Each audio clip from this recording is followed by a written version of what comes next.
Okay, so we just targeted the front of our delts, which is gonna make that mountaintop when you hit the front double. Now it's time to hit the width of our shoulders. This gives us that wide symmetry look during the relaxed poses and just gives us a wide width in general. And that's gonna be done by side lateral raises, done with the dumbbells. My favorite way, personally. Couple of major things to remember. Do not have your arms straight out like this. A lot of beginners do that. That puts tension on all of your joints and tendons, especially your elbows. Don't have them all the way up at a right angle either, because now you're just kind of pivoting and you're not taking advantage of the gravity of the dumbbell. You're not utilizing the weight and hitting your deltoid all the way. Instead, what I like to do is keep my arms right in between. Don't have it all the way straight, don't have it all the way bent. Right in between. Make sure your elbow comes up first. Your elbow needs to be higher than your hands, and your pinky knuckle always has to be higher than the rest of your knuckles. An easy way to make this happen, hold the dumbbell at the back of it. The weight of the hang in front is going to make your hand tilt, and it's going to allow you to have your pinky up higher than the rest of your knuckles, and your elbows come up higher than your hands. Think of a chicken flapping its wings at a tea party. And that's how you're going to target the side delts. So you're gripping the dumbbells at the back. You don't need to bend over that much. It's a very slight bend. It's going to help you really pull backwards into the top of the motion. Okay, now raise up. Stand up straighter. Now bring them down. Now up. Okay, now make sure at the top of this movement, your pinky is to the top. That's going to leave your hands hanging down like that. That's going to turn all the tension onto the back of your arm. So bring them up. And if you're having trouble doing this, my way of really getting it down pat is stop real quick. This is a good exercise. Stand up straight. Tilt your hands like this. Straighten your arms. Straighten your arms. Now raise them up out to the side.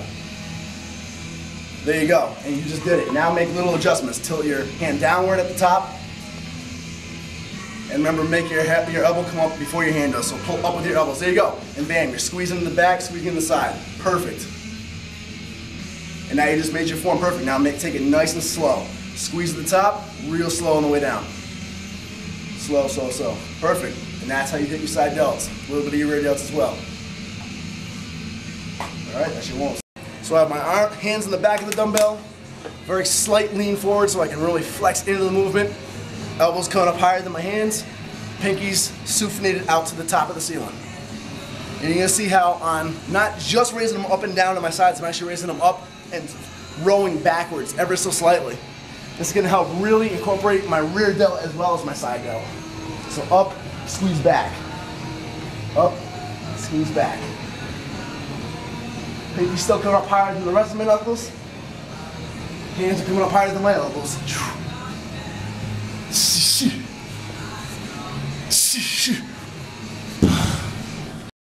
Okay, now this exercise is a little bit optional. We already hit our front delt, but it was more of a power compound movement, meaning we're using more than one muscle in the actual exercise. This movement is going to isolate the front delt, almost like the difference between the bench press and the pec fly. This is called front raises, and you might see them done a lot of times with dumbbells like this. I actually prefer to tilt it and have my thumbs facing the ceiling. And you want to raise it up nice and controlled, squeeze inward. It's going to hit that front delt. That's going to really come out once you get shredded in that most muscular pose. So you just do it like so. Up and inward.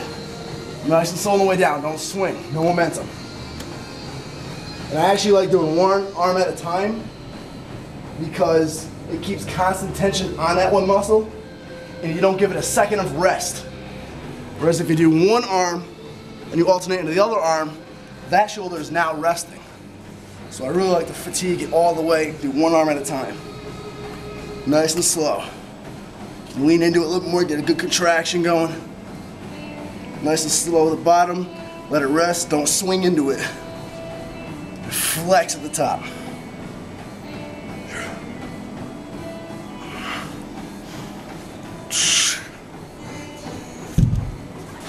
Okay, so keep your knees in together. Want to get them out of the way of the dumbbells, completely in together, knees touching. Bring your dumbbells to the side of you. And now raise up and inward. Flex the front delt. There you go. Now do one arm at a time. All the way up. You want to bring it all the way up. Cheers, like you're cheersing, and then good, good. Flex that muscle. Up and flex it, good. Flex the right front of the delt, nice and slow, nice and slow. Good, now breathe, I'm gonna breathe. Give a big exhale at the top. Good. Other arm. Good. Good contraction at the top of the delt. Remember to breathe at the top of every single rep. Anytime you train somebody new, they're going to make a lot of beginner mistakes. It happens. It takes a while to get down. You as a trainer want to make sure you don't overload them with too much information and corrections, especially the first time they're trying it out. Because it's going to overwhelm them, they're going to get frustrated, and it could actually risk injury trying to change it in the middle of everything.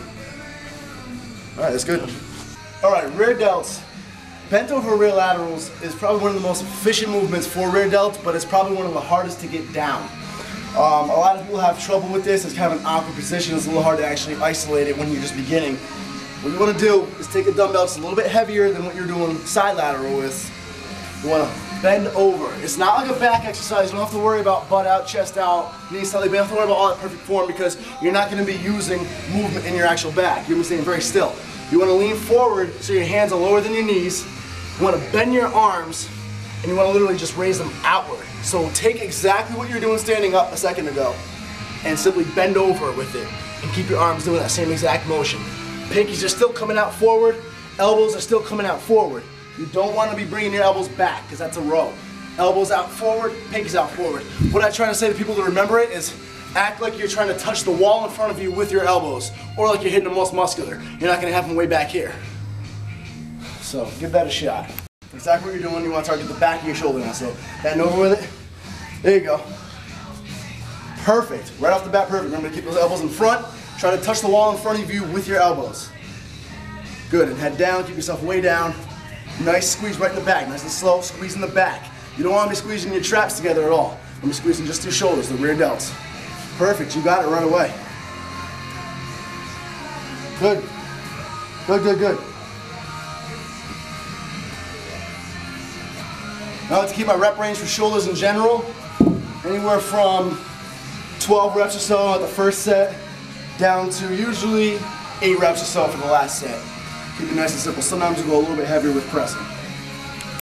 So what I typically do for traps, now that we're done with our actual delts, is I tend to start off with straight barbell shrugs, and I'll start off with 135, 225, 315, and sometimes with the 405 at my heaviest. But since we're training with Henry today, and he's a little bit newer and a lot younger, obviously the weight would be much different between us two, so I'm going to save a lot of the time of racking and unracking and just skip the barbell shrugs and go straight to dumbbell shrugs, which I usually do afterward. And yes, I do use straps, not so much because of my grip strength. My grip strength is actually fairly strong. It's because I have incredibly small hands. I mean, you look at them around the actual grip of the dumbbell, I have really small hands. That also makes it awkward for pressing, but it makes it 10 times harder to hold. So I mean, I have the grip strength, but I definitely like using straps if I don't actually need to train my grip strength at the moment. And I just go with whatever the heaviest dumbbell is. With these, a lot of little misconceptions. Never bother rotating. See a lot of people go up, try to rotate either which way. It's a waste of time. Isolate is just up and down.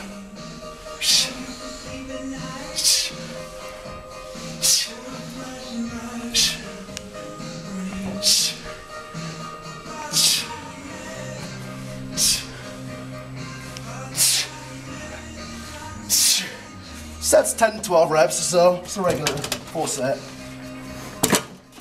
Okay, so Henry's still a beast. He's still going to do 70-pound shrugs at only 15 years old. Again, he's only been training since summer. Right up, right down. You always want to try to picture and touch your shoulders to your ears. It's impossible, but that's what you want to picture. Straight up, straight down. Good squeeze at the top, good negative. The heavier you go with these, this is one exercise where I don't pay too much attention to slow negatives. You still want a clean form, clean negative, but you're using such heavy weight that as long as you're in control and you're using clean form, you're still going to get the workout, regardless of the negatives. So that's shrugs. We'll do a few more sets of those.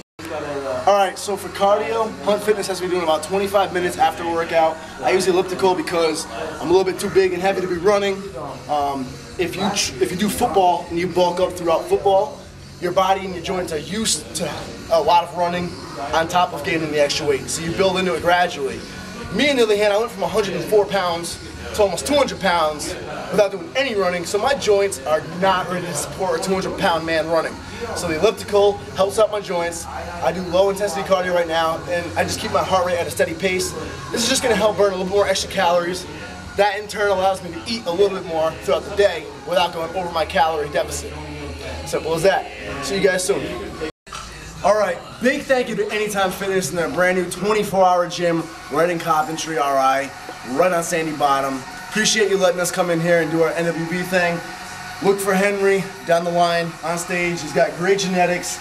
This is where the experienced eye comes into play, because although you may feel like you have a lankier or leaner build or maybe an overweight build, look at the actual structure and frame of your body. He has wide shoulders, naturally a filled out chest, traps are coming to life, he has more veins coming out already. He has the genetic potential to actually be one of the wide, big guys. I know your father's actually a really big guy already. He's pretty jacked up looking, so a lot of potential in this kid. Look for him in the future. Look for me in another 14 weeks. I look like garbage right now. We're about to turn that all around real soon. And he's got a beard.